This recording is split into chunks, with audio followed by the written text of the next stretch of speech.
আসসালামু আলাইকুম বন্ধুরা, আপনারা ভালো আছেন? তো আমি ভালো নেই।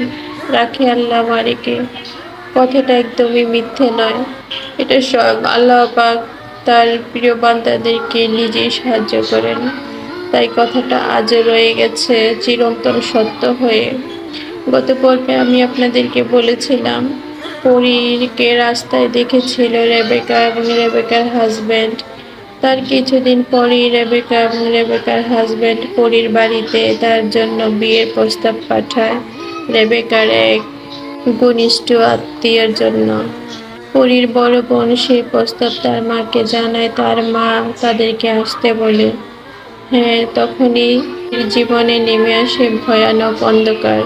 প্রতিটা পর্বে আমি আপনাদেরকে জানাবো সেই ভয়ানক অন্ধকারের প্রত্যেকটা ঘটনা। আপনারা যদি শুনতে চান তাহলে অবশ্যই ধৈর্য ধরে ভিডিওটি দেখতে